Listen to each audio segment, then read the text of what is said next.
ಎಲ್ಲರ ಪರವಾಗಿ ಹಾಫ್ ಸೆಂಚುರಿಯ ಹುಟ್ಟುಹಬ್ಬ ಶುಭಾಶಯಗಳು. ಒಳ್ಳೆಯದಾಗಲಿ ನಿಮಗೆ. ಮುಂದಿನ ನಾನು ಲಕ್ಷ್ಮೀ ಅಂತ ಹೇಳ್ತೇನೆ. ವರ್ಷದಿಂದ ವರ್ಷಕ್ಕೆ ಅಭಿಮಾನಿಗಳ ಸಂಖ್ಯೆ ಜಾಸ್ತಿ ಆಗ್ತಾನೆ ಹೋಗ್ತಾ ಇದೆ ಪ್ರತಿಯೊಬ್ಬ ಸ್ಟಾರ್ಗೂ. ನಿಮಗೆ ಅದು ಡಬಲ್ ಆಗ್ತಾ ಹೋಗ್ತಿದೆ, ದುಪ್ಪಟ್ಟಾಗ್ತಾ ಹೋಗ್ತಾ ಇದೆ. ವಯಸ್ಸು ಜಾಸ್ತಿ ಆಗ್ತಿದೆ, ಅಭಿಮಾನಿಗಳ ಸಂಖ್ಯೆನೂ ಜಾಸ್ತಿ ಆಗ್ತಿದೆ. ಸೊ ಯೂಶ್ವಲಿ ನಂದಿ ಲಿಂಕ್ಸ್ ಗ್ರೌಂಡಲ್ಲಿ ಅಭಿಮಾನಿಗಳನ್ನ ಕರೆದು ಅಲ್ಲಿ ಒಂದು ದೊಡ್ಡ ಮಟ್ಟಕ್ಕೆ ಬರ್ತ್ಡೇ ಸೆಲೆಬ್ರೇಷನ್ ಮಾಡ್ಕೊಳ್ಳೋದು ಈಗ ಪ್ರತೀತಿ ಆಗಿದೆ ನಮ್ಮ ಸ್ಯಾಂಡ್ಲ್ವುಡ್ಡಲ್ಲಿ. ನೀವು ಕಳೆದ ವರ್ಷದಿಂದ ಇಲ್ಲೇ ಮಾಡ್ಕೋಬೇಕು ಅಂತ ಒಂದು ಯಾಕೆ ಅನ್ನಿಸ್ತು ಅಂತ? ಅದು ನಮ್ಮ ತಾಯಿ ಹೋಗೋ ಮೂಮೆಂಟಲ್ಲಿ ನಾನು, ಕೀರ್ತಿ, ನಮ್ಮ ಅಕ್ಕದಿರು ಎಲ್ಲ ಒಟ್ಟಿಗೆ ಇದ್ದವರು. ನಮ್ಮ ತಾಯಿ 23 ದಿವಸ ಅವರೇನು ಸಾವು ಬದುಕಿನ ಮಧ್ಯೆ ಹೋರಾಡ್ತಾರೆ, ಅವ್ರು ಅದನ್ನು ತೋಡಿ ತುಂಬ ನಾವು 4 ಜನ ಮಕ್ಕಳು ಕೀರ್ತಿ ಸಮೇತ ತುಂಬ ಸಫರ್ ಮಾಡಿದ್ರು.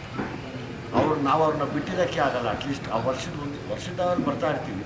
ಬಟ್ ನಾನು ಹುಟ್ಟಿದಬ್ಬ ಅಂದಾಗ ನಾವೆಲ್ಲ ಸೇರಿ ಇವತ್ತೆಲ್ಲ ಅಲಂಕಾರ ಮಾಡಿದ್ದೆ. ನಮ್ಮ ಅಕ್ಕ, ನನ್ನ ತಂಗಿ, ಒಬ್ಬಕ್ಕ, ಕೀರ್ತಿ ಎಲ್ಲ ಸೇರಿ ಇದನ್ನು ಅಲಂಕಾರ ಅವರು ಶ್ರದ್ಧೆಯಿಂದ ಅಲಂಕಾರ ಮಾಡ್ತಾರೆ. ನಮ್ಮನ್ನು ಬಿಟ್ಟೋಗ್ತಾ ಇಲ್ಲ, ಇಲ್ಲಿಗೆ ಹೇಳ್ಕೊಂಬರುತ್ತೆ. ಸೊ ಈ ಅಮ್ಮನಿಗೆ ಯಾವಾಗಲೂ ಒಂದು ಆಸೆ ಇತ್ತು, ಯಾವಾಗಲೂ ಹೇಳೋರು ದೇವ್ರು ನೀವು ಒಳ್ಳೇದು ಮಾಡ್ತಾ ಸುಮ್ಮನೆ ಏನಾಗಲ್ಲ, ತಾವು ಬಿಟ್ಬೇಡ. ಅದು ಹಂಗೆ ಆಗ್ತಾಯಿದೆ. ನೀವು ಹೇಳೋದು ಎಲ್ಲರೂ ನಿಮ್ಮನ್ನು ಬ್ಲ್ಯಾಕ್ ಕೋಬ್ರಾ ಅಂತ ಕರೀತಿದ್ರು, ದುನಿಯಾ ವಿಜಿ ಅಂತ ಕರೀತಿದ್ರು, ಈಗ ಸ್ಯಾಂಡ್ಲ್ವುಡ್ ಸಲಗ ಅಂತ ಕರೀತಾರೆ. ಬಟ್ ನಾವೇನೋ ಕೇಳ್ಪಟ್ವಿ, ನನಗೆ ವಿಜಯ್ ಅನ್ನೋ ಹೆಸರು ಬೇಡ, ನಮ್ಮ ತಾಯಿಯ ಕೊನೆಯ ಆಸೆ ಆಗಿತ್ತದು, ಇವತ್ತಿನ ನಾನು ವಿಜಯ್ ಕುಮಾರ್ ಅಂತ ಹೆಸರು ಬದಲಾಯಿಸ್ಕೊತಾ ಇದ್ದೀನಿ ಅಂತ ಹೇಳಿದ್ದೆ. ನನ್ನ ಹೆಸರು ಇರೋದೇ ವಿಜಯ್ ಕುಮಾರ್ ಅಂತ.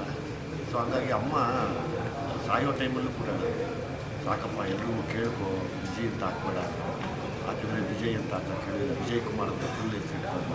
ಯಾಕೆ ಇರೋದು ತುಂಬ ಕಷ್ಟ ಅನುಭವಿಸ್ಬಿಟ್ಟೆ, ನಿಮ್ಮೇಲಾದರೂ ಚೆನ್ನಾಗಿರುವಂತೆ ಆ ಹೆಸರನ್ನ ನಾನು ವಿಜಯ್ ಕುಮಾರ್ ಅಂತ ಅನೌನ್ಸ್ ಮಾಡಿದೆ.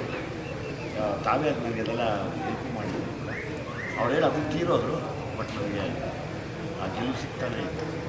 ಅಲ್ಲ, ವಿಜಯ್ ಕುಮಾರ್ ಟೈಟಲ್ ಹಾಕ್ದಾಗಿಂದ ನೀವು ಒಳ್ಳೆಯದಾಗಿದೆ. ಹೌದಾ, ವಿಜಯ್ ವರ್ಕ್ ಆಗಲಿಲ್ಲ.